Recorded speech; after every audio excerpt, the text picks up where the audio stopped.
think we're in good shape. Okay, And this is 1 hour, correct? Correct. Okay. and I can put this on, I can share this at the very end. And just have it up while we're all kind of.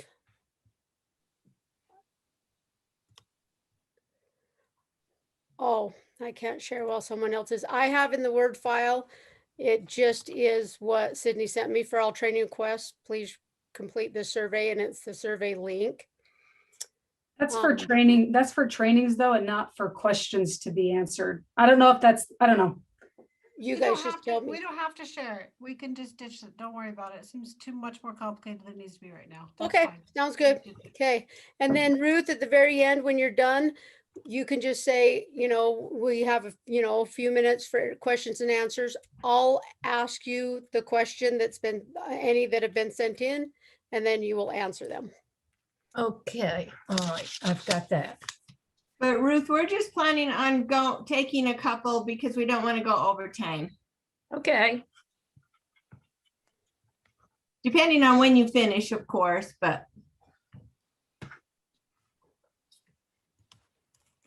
all right. All right, are we ready to let people in? Well, I think so. It's 3:58 by my clock. Awesome, Okay. let's do it. I'm gonna get off mute or mute myself.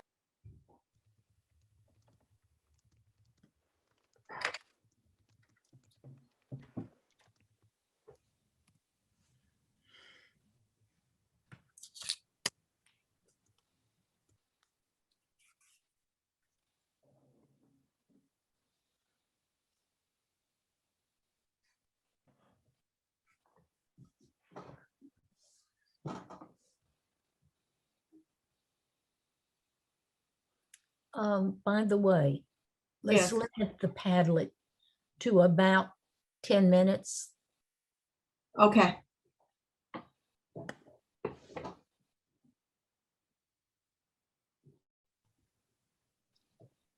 So after you explain it, Jerry, then no more than 10 minutes.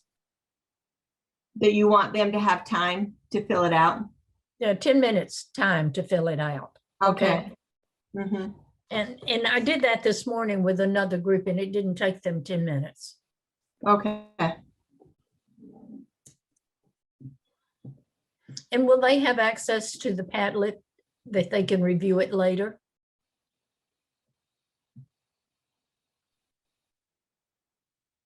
Yes. Yes. Thank you.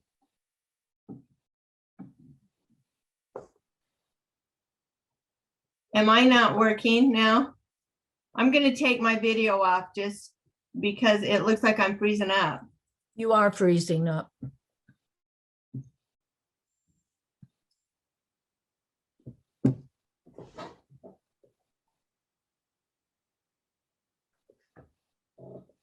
And how will we know? I cannot see the chat. I cannot see the participants. So I'm going to trust someone can see it and will know when to begin.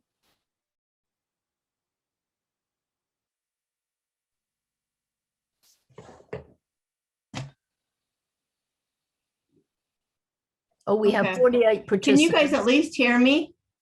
I can hear you. We have 51 participants.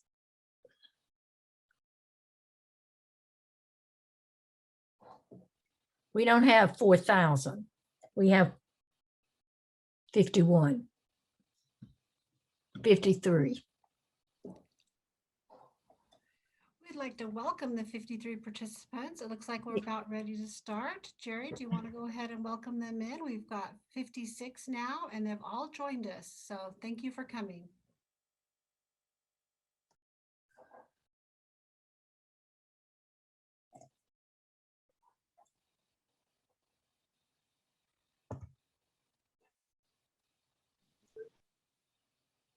Jerry, are you ready to?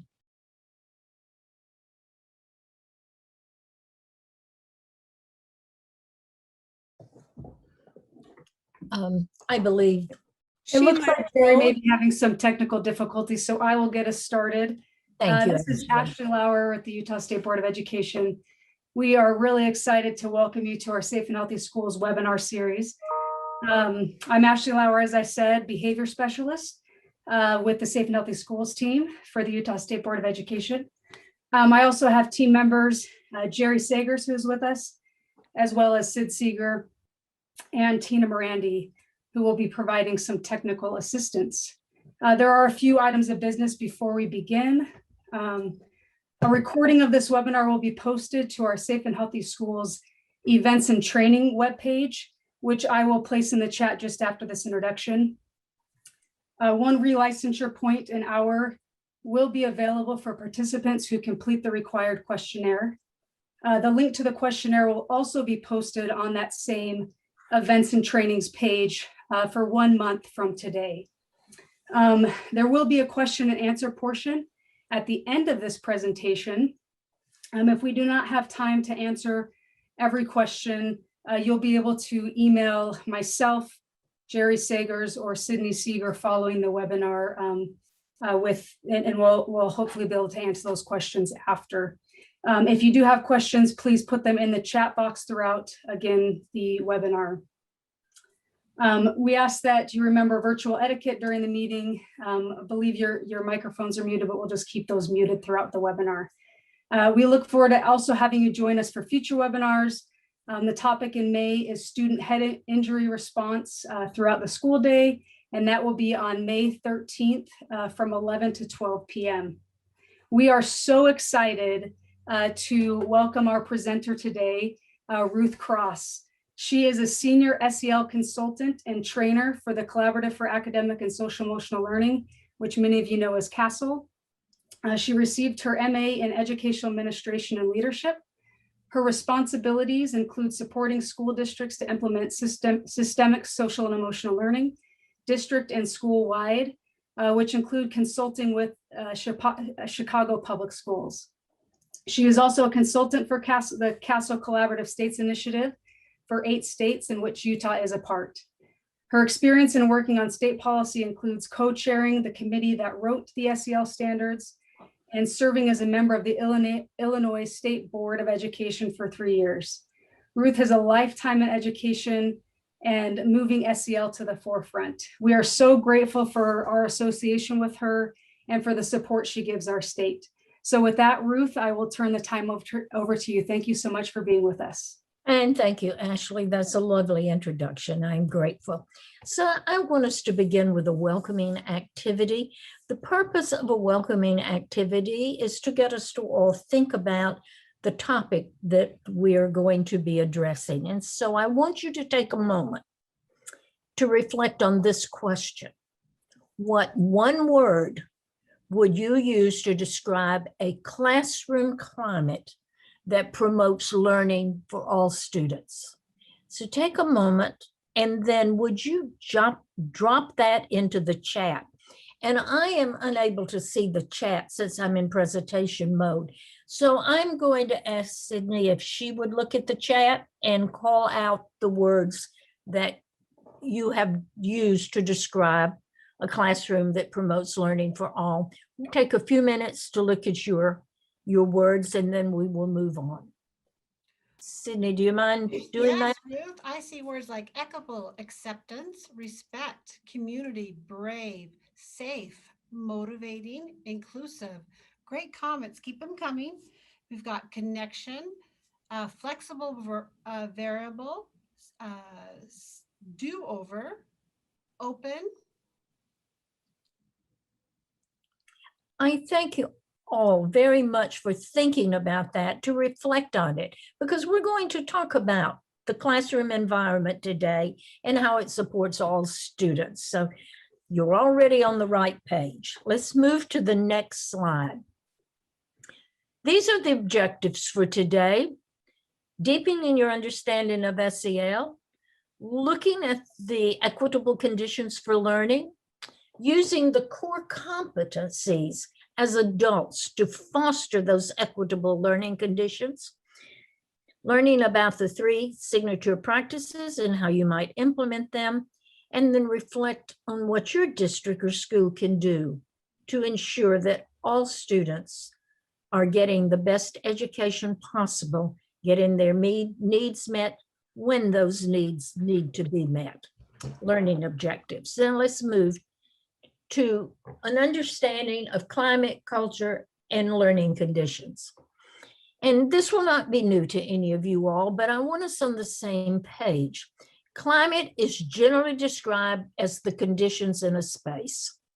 And when you walk into a building, you understand those conditions. You can feel them. People are either graciously welcome you or they're busy with something else. You see student work on the walls. There may be a student to take you around the building. You don't have to wait forever to have your needs addressed. So the climate, the conditions that exist in a space. The culture, however, is the way we think, behave, and work in an organization. We're student-centered. We believe that everything we do should support students, should help them grow and develop. That's the difference in climate and culture. And we act out of our beliefs. Learning conditions are what we set up. And learning should be personally meaningful, challenging, appropriate for the developmental level of students, and that includes SEL. There are developmental levels that students go through in acquiring those SEL skills.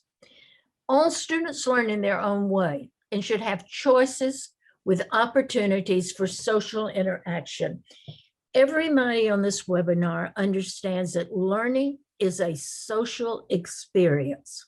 And we need to foster that by teaching those social skills within our classrooms.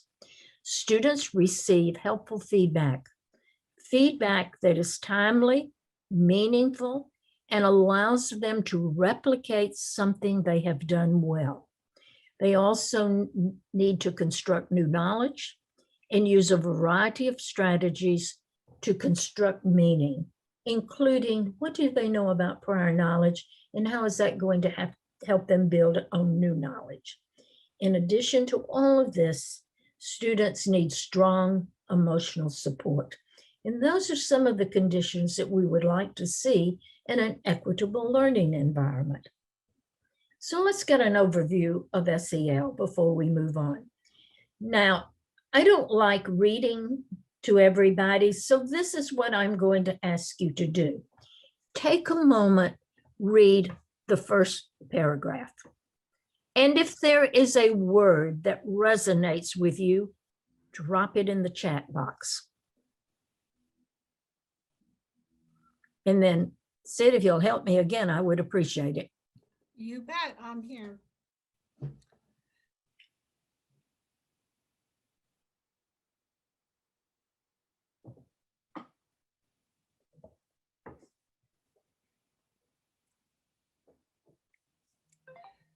Thank you. I'm seeing a few great comments. We have empathy, identity, supportive, collective, empathetic, empower, all, helped identities, relationships, caring decisions, great participation. We appreciate it. Please, again, go ahead and put your things in the chat box. Thank you. Authentic, attitudes, healthy, acquire, manage emotions, caring decisions. There you go, Ruth. They're still coming. So go ahead. Thank you. A couple of things that resonate with me is that SEL is a process. It is not a program. For it to be systemic, it is a process. And it also includes the learning of young people and adults. And so as I've done this work, those are some things that stand out for me. And in the second paragraph, read that to yourself, please. And then again, I'm going to ask you to think about the words that resonate with you.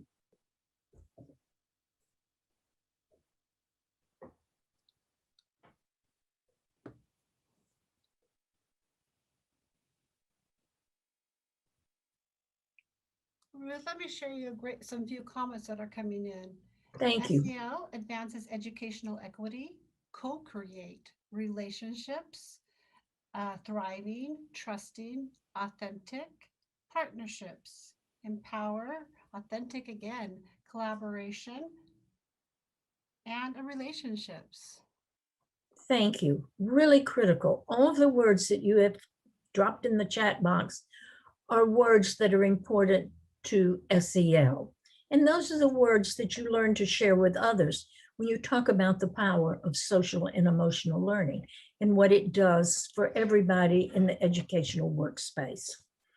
Moving to the next slide, this wheel is our framework, the CASEL organization. SEL obviously is in the middle of our framework, and then we have 5 competencies, and those core competencies are based on research. We've been doing this work for over 30 years, and the core competencies are still absolutely critical to doing this work. We talk about teaching them in the classroom. And then in the school, we talk about the policies and practices that support social and emotional learning. And we also want to engage our families and our community partners in this work, because social and emotional learning is not just for the school. The skills that students learn will help them be successful in life, in the workplace, in the community where they choose to live. So in thinking about that, the SEL framework creates equitable learning conditions and inclusive cultures that foster those caring relationships, that actively engage students in all learning and practicing SEL and academic competencies. This requires that in a school district, policies, resources, and actions must be aligned to support the adults who are doing the work, as well as to support the school, the family, and the community partners that work with us. So what do those core competencies do collectively? They represent categories for growing intrapersonal and interpersonal knowledge, skills, and abilities. They are interrelated and are integral to the growth and development of all students. They explicitly address SEL as a lever for creating equitable learning environments and fostering healthy development for all children, adolescents, and adults. The core competencies support agency, identity, and a sense of belonging for all within the school community. And when I use the word school community, I'm not talking about just your district and your school, but I'm also talking about the community where you live. Let's take a look at these core competencies. And you notice they're color-coded. Self-awareness and self-management go together, as does social awareness and relationship skills. And responsible decision-making is a standalone, but you need all of these skills in order to make responsible decisions. They're all interrelated. So I want us to take a moment and look at the examples. So in self-awareness, identifying your emotions, regulating your emotions come under self-management, but you have to identify them.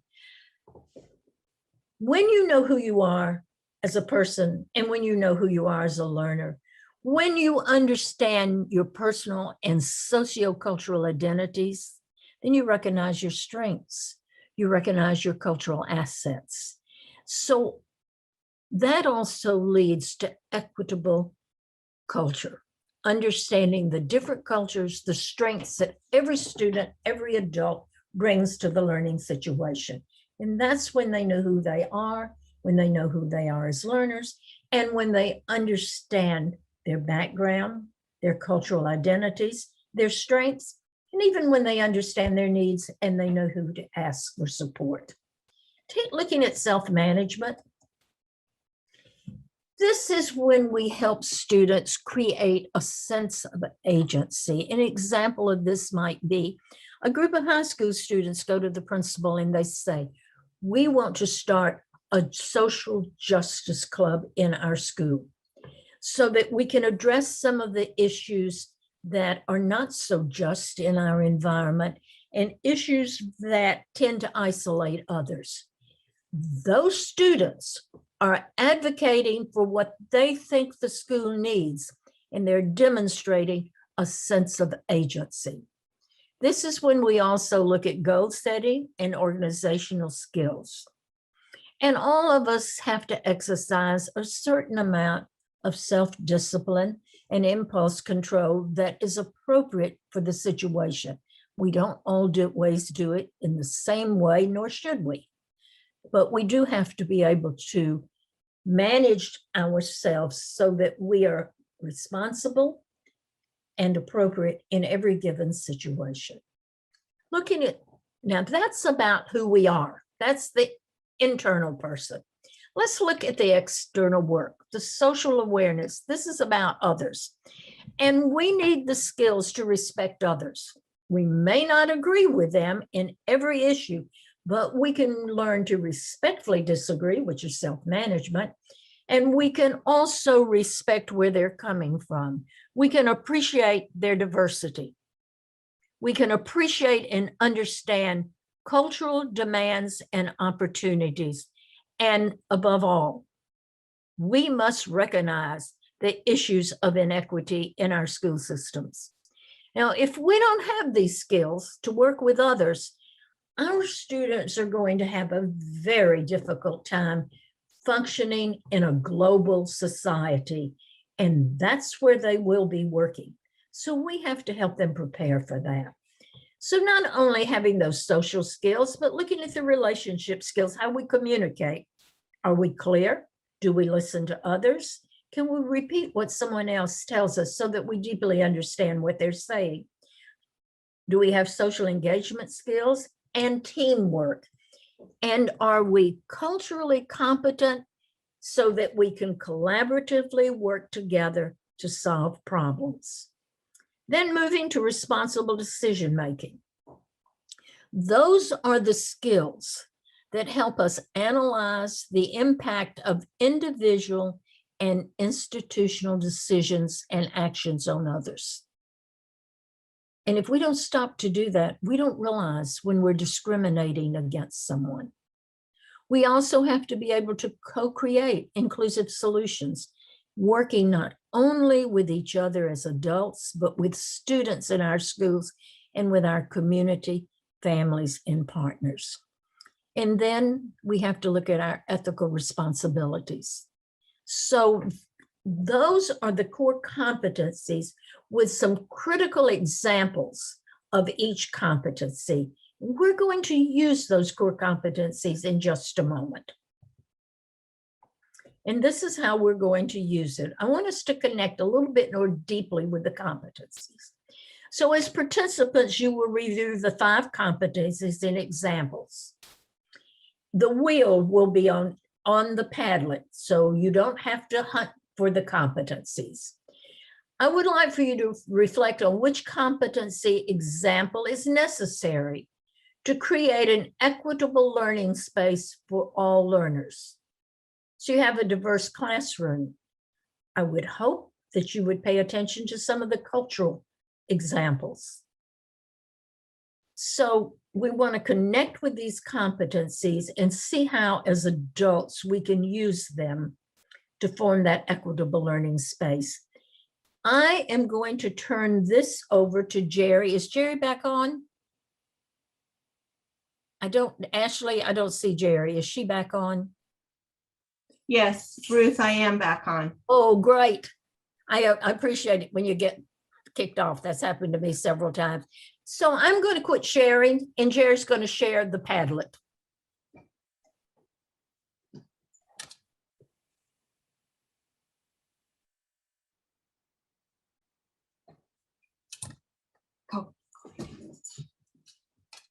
Here we go.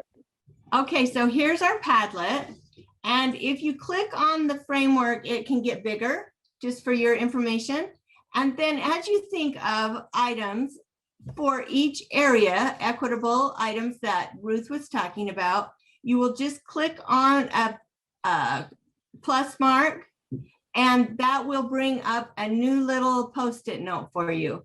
And you can put your ideas in each core competency, and then we'll compare. So we'll give you, I know you said 10 minutes. Are you still thinking 10 minutes, Ruth? I think it won't take any more than, I mean, I think this can probably be done in about 5 or 6 minutes. However, Okay. as I look at the framework, the core competencies are not listed there. Do we have them in the Padlet, in the chat so they can click on that? So they are in the framework, the different core competencies, and they are in the columns above. Okay, hold on. No, those are the core competencies, but the examples are not listed. Oh, All And of they- the they- framework is in the chat box. So if Okay. the Padlet link and the framework are both in the chat box. Thank you, Ashley. So you're going to want to click on that link so that you can look at the examples of the core competencies. And Very when you good. when you get that, then I would start writing some of them under each core competencies. okay. And we'll give you about 5 minutes to go ahead and work on this Padlet, and we'll see what you guys come up with as a group. We're already getting good examples. Identify emotions. Use my zones of regulation. Particularly true for younger children to be engaged with that.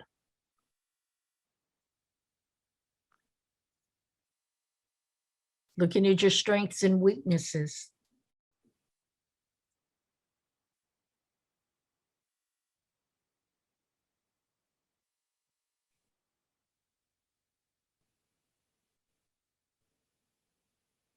Oh, good. So let's see if some others will look at responsible decision-making, relationship skills.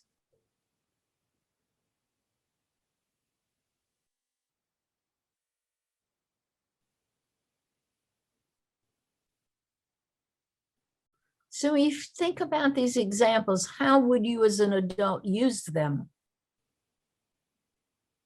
in order to make sure that you have learning space that includes everybody?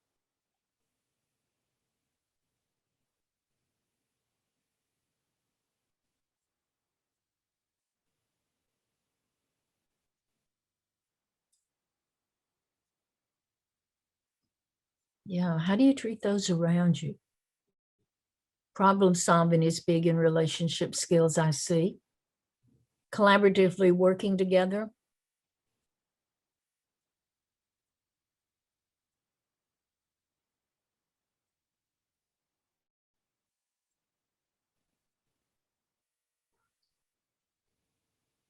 Problem solving in a non-aggressive manner. I like that. Being resilient.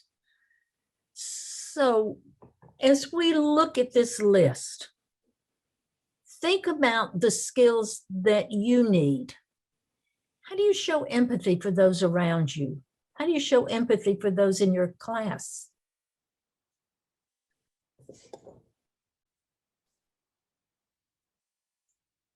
How do you identify and use stress management strategies, particularly in this day and time? That's a biggie.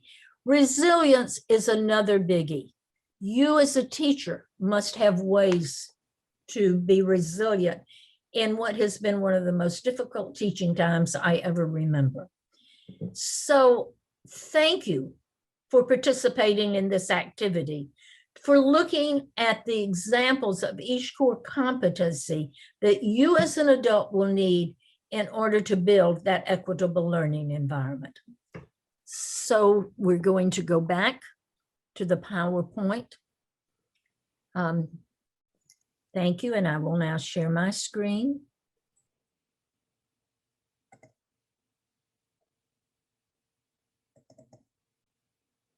Can everyone see that?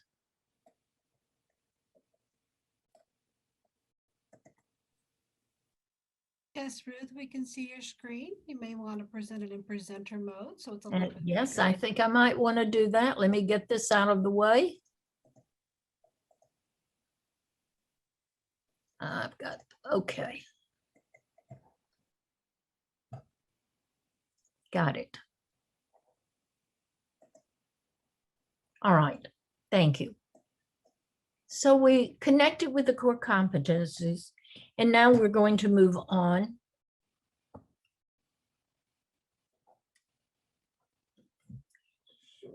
SEL supports equitable outcomes for all students. In other words, every student gets what they need to succeed, and they get what they need at the time they need it. And our entire community can be organized to ensure that all students reach their goals.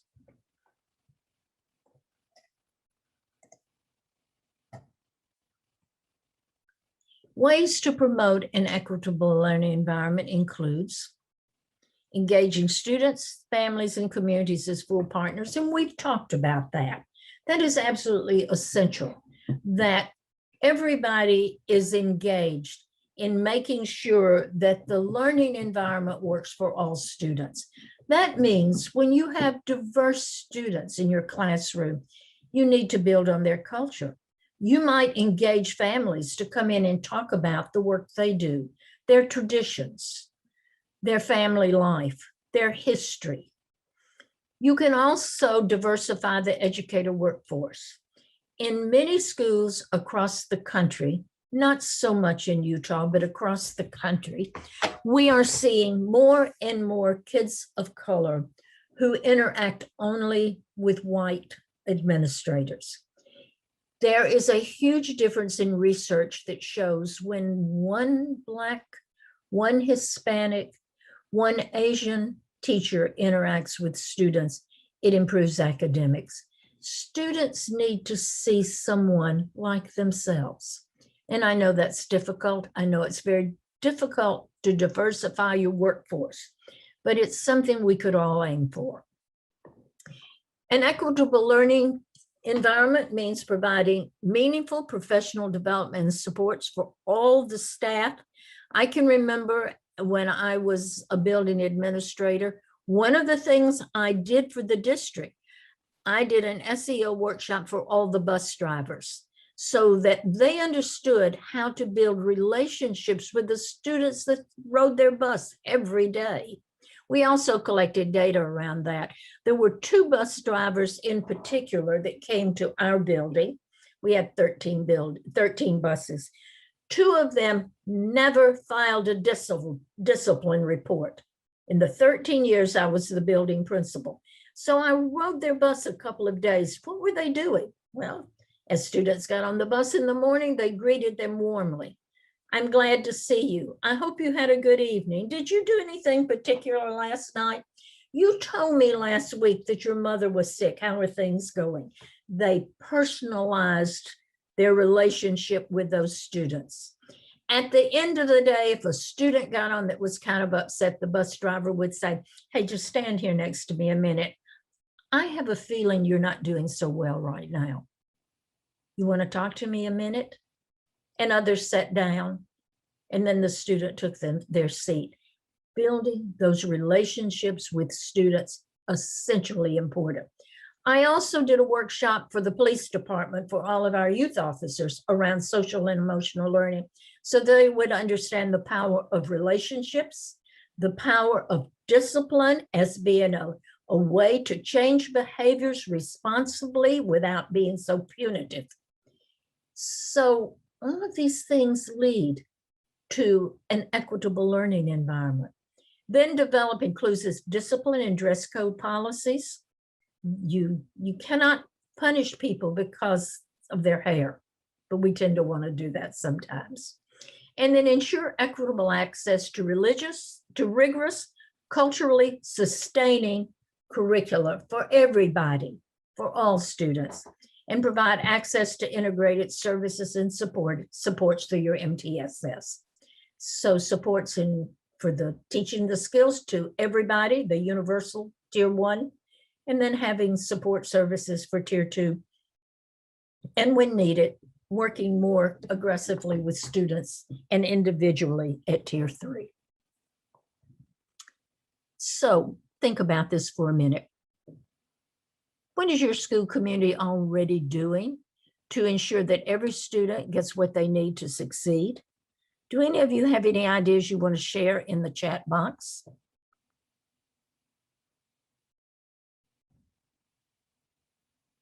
You could be going through professional learning for cultural responsive practices. You could be engaging students in decision-making. You could be elevating student voice, or you could have authentic parent relationships that you could talk about. So if you have any of those things going on, boy, it would be great to hear it. Or in this case, I think see it. Okay, I think there are a few ideas. Sid, mind looking at the chat box? Yes, I'd be happy to. We have learned goal setting skills.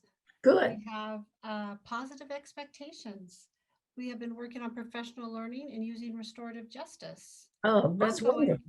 Yeah, ongoing staff professional development, updating policies, utilizing student support teams and collaborative staff professional learning communities. So you are doing things to promote an equitable learning situation for your students. And I suspect most schools are beginning to understand the importance of closing our gaps.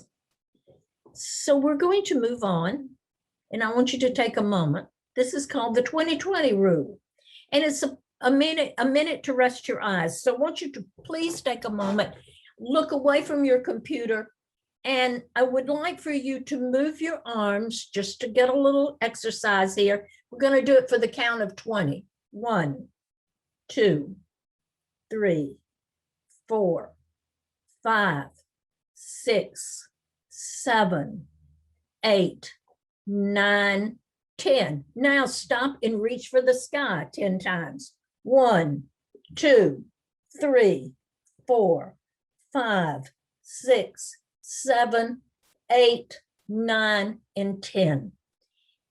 This is a skill that you need to be teaching your students when you're working online with them. And there will be times when we're going to continue working online with students. So they need to understand to rest their eyes every 20 minutes for 20 seconds. You're also taking a brain break when you stop and do a little exercise within that 20 seconds. Moving on, social and emotional skills needed to build the equitable learning environment. We begin with the adults. Stephanie Jones, who is a researcher at Harvard University, says, it is difficult, if not impossible, for adults to help students build skills that they themselves do not possess. It is vital for adults working in educational systems to have strong SEL skills themselves. She's done a lot of work in this particular area. What does the research say? When you have these skills, you are more likely to recognize, understand, label, express, and regulate your own emotions. You don't get hooked. You're likely to demonstrate patience, empathy, encourage healthy communication, create safe learning environments, and less likely to report burnout. Much of this research has been at the Yale Center for Emotional Intelligence under Mark Brackett. Teachers skilled at regulating their own emotions not only have a report less burnout, they have more positive affect while teaching. And I think that's important. But I love this last one, and I'm going to read it to you verbatim. The quality of student-teacher relationship is a better predictor of academic performance or grades than your teacher education, your experience, or your class size. That is research that has been documented on the power of relationships. If we know that, then we really need to practice building positive relationships with our community members, with each other, and with our students. So how do we strengthen our adult capacity so that we are the adults who can do this work? We do it through learning more about the competencies, learning more about who we are as individuals and teachers. We do it through collaboration with each other, and we certainly do it when we model the competencies. So let's be a little bit more tangible about that. When we learn, we support staff in reflecting on their own personal, social, and emotional competencies and developing the capacity for supporting SEL with their peers and students. And all of you know that the pandemic has caused a lot of trauma in our lives, that all of us are dealing with trauma as a result of the pandemic. It may be health trauma. It may be family trauma. We may have lost someone that we love. Self-care is extremely important right now in our lives as educators. So how we support each other is important. Collaborators. How do you set up structures such as professional learning communities, peer mentoring, so that staff can collaborate on how to hone their strategies for promoting school-wide SEL? And then finally, modeling. All of us on this webinar understand that students learn from what they see us do, not from what they hear us say. So we have to model our SEL competencies. We have to have an open mindset, a growing mindset, and we have to have skills throughout our school community that promote social and emotional learning with student to student, student to families, with community partners, and with one another. We have to at all times model those competencies. Do we do it at all times? No, we don't. We're always working on honing our own skills, getting better at those competencies. I've been doing this work for a long time. And whenever I would find myself beginning to get upset with an unreasonable family member, I had a way of calming myself down by internally counting 1 to 5 so that I could call up the very best possible response to this family member without turning them off. And that's a skill that takes practice and it takes work, but it's something that all of us have to develop. That happens with our peers too. Sometimes we become irritated with our peers, and it is easy to get irritated with a student. Even though we know we're the adult in the situation, students can say things that really can upset us. So we have to practice how we model those skills so that we show up as the best possible person in their life at the time. So how do you learn? What does it look like? So in your school, if you're talking about learning, there are opportunities for the staff to reflect and learn about their own emotional well-being and their own competency. There are structured activities to practice self-care, such as yoga, exercise, reading a book, watching a video, and there's also structured activity to examine one's mindsets and biases. And a team activity might be to review data regularly. Data that is related to cultural competencies, data that is related to the adult SEL. How do you use that data to plan and support your work at the school level? We have on our website, and I have put the link there, and it's also a link in the chat, where you can personally examine your own competencies as leaders, as staff, and as adults. We recommend that the teachers and leaders, principals, assistant principals, staff members, secretaries, custodians, examine their own SEL awarenesses frequently and get better at them. And this is a tool to help you do that. So moving to focus area 2, which is how do we grow and collaborate? So one way to do that is develop staff shared agreements. So in any meeting that you have, you should all agree on some items that are important to you that will make the learning situation more productive. So agreements that guide respectful interactions, effective collaboration, and inclusive staff culture. We listen to each other. We respect each other. We accept ideas. We think outside of the box. Those are some ideas for staff shared agreements. You also need to dedicate time as a staff to problem solve, to share your best practice. When I was a teacher, my first year as a teacher, I was a pretty good math teacher. And I was assigned, we were struggling with math in this third grade. There were 3 classes. I was assigned to work with the kids who struggled in math because I was able to communicate how to solve problems well. This was 4th grade. I was able to work with those kids individually, and I was able to get them to work together. And then someone else decided to take the kids who were pretty bright and who could do a lot on their own and could move on. And then we had a huge section of kids who didn't need a lot of support one way or the other. They were the kids who did well, weren't great, weren't struggling, they did really well. And then we swapped. And then finally we brought everybody together so that kids could learn from each other.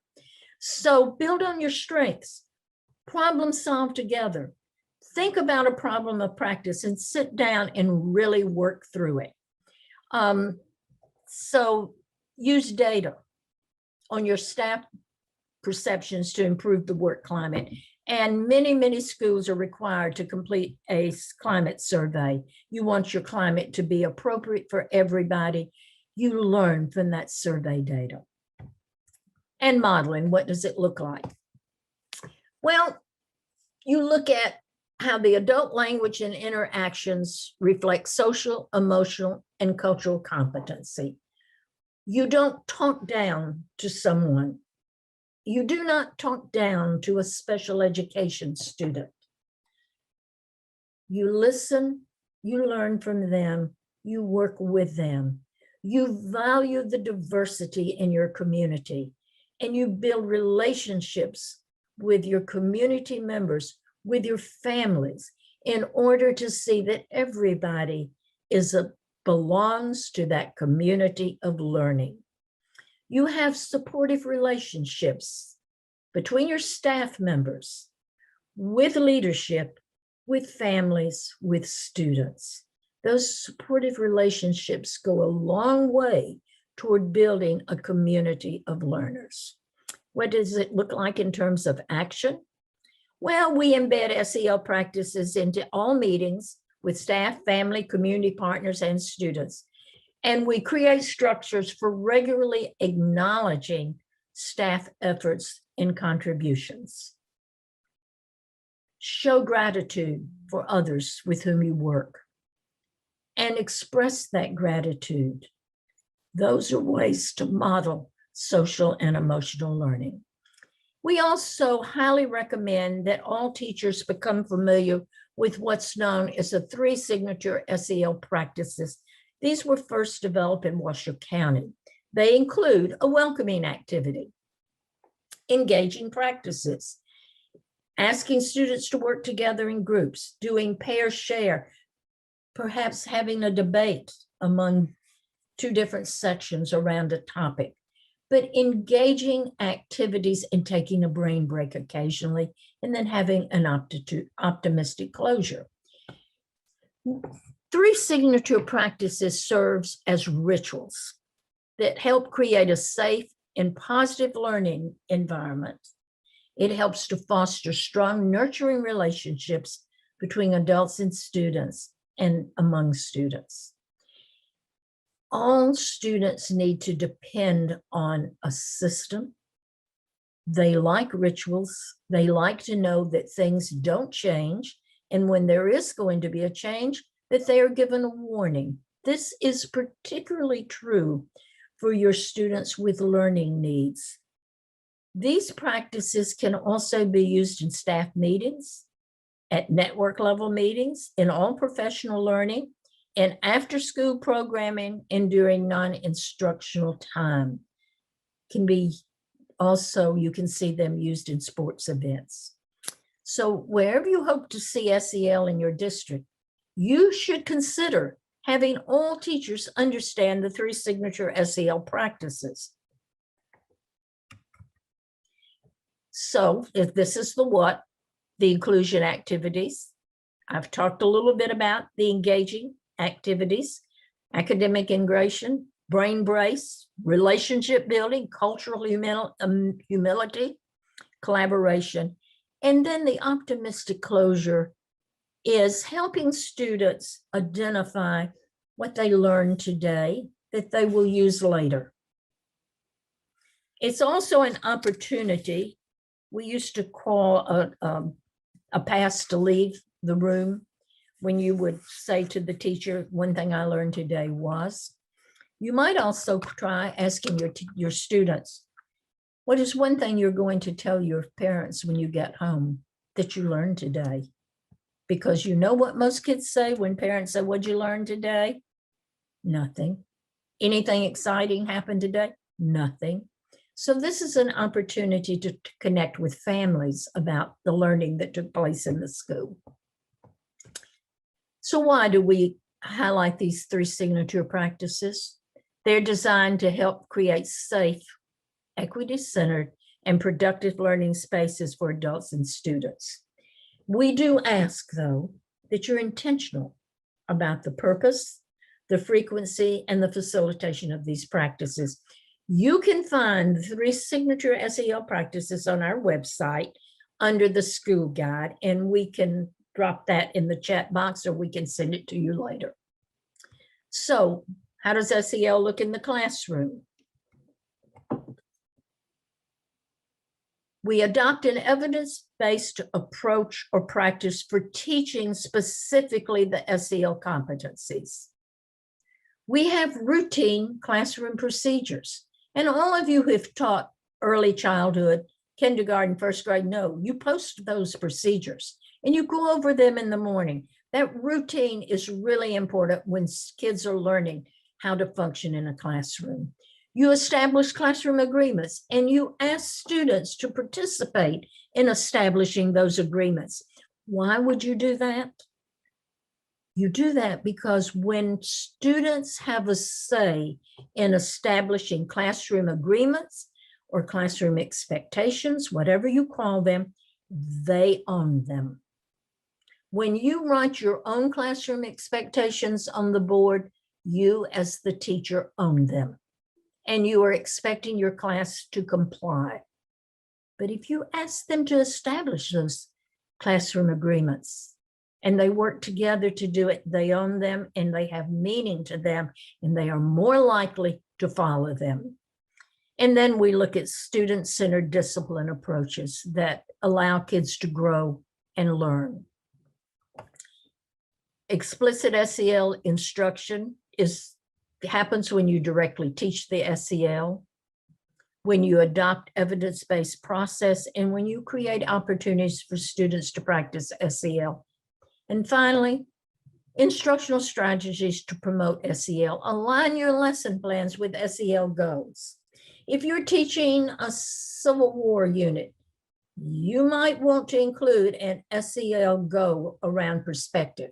What were the different perspectives in the Civil War? And talk to kids about what perspectives how they influence what happens in history. Use facilitation techniques that promote thinking and SEL. Project-based learning is a wonderful opportunity for kids to practice their social and emotional skills. Peer tutoring, teaching self-assessment is another way for students to be responsible for their own learning. And then to look at teacher and student self-reflections on SEL. We have all sorts of tools to help you with that. So that's what SEL would look like in your classroom. And I'll have to admit, this was a really quick overview and optimistic closure. What new idea will you share with others when you return to your district or school? Drop it in the chat. And as you are dropping those ideas into the chat, we'll come back and look at that. We're asking you to drop it in the chat because we learn from each other. And as people review the chat, they may see something they had not thought about. I am going to ask if you have questions. I think, Sid, you were recording the questions that came out. We are watching for questions. Thank you, Ruth. Okay. And if you're watching for questions, Sid will ask them and I will do my best to answer them. Okay, there is one question that was posted. They want to know if they can get the research you referenced related to the teacher's well-being being a stronger indicator of student success than their education. Yes, I can get that reference, and I really thought I had it on the, I did notice it was not on the slide, but let me make a note to myself about that.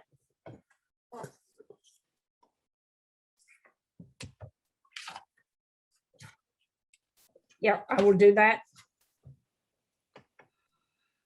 Ruth, we have a few comments on some new ideas with Optimal, what they could share. Great, thank you, Sid, if you don't mind sharing that. I would love to do that. Haley Hamblin says, make sure my teachers know the 3 signature practices. Chandra says, staff well-being.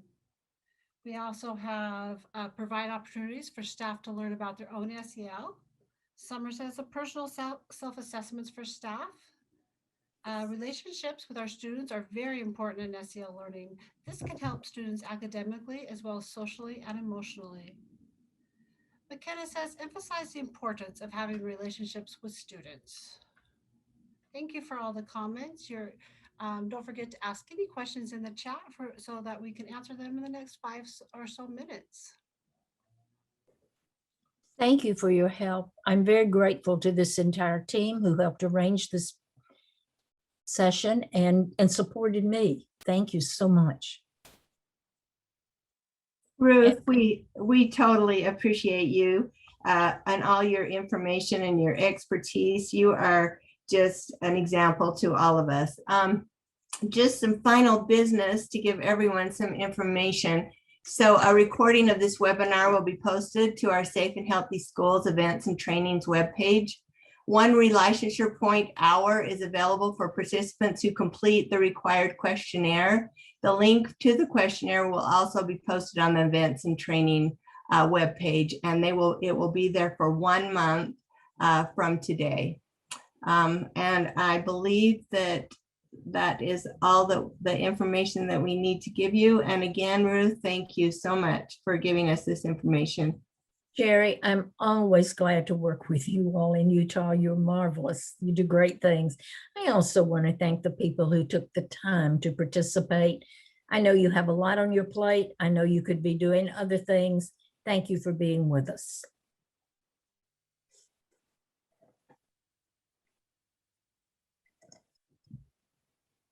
Okay, we will be ending this webinar. Thank you, everyone.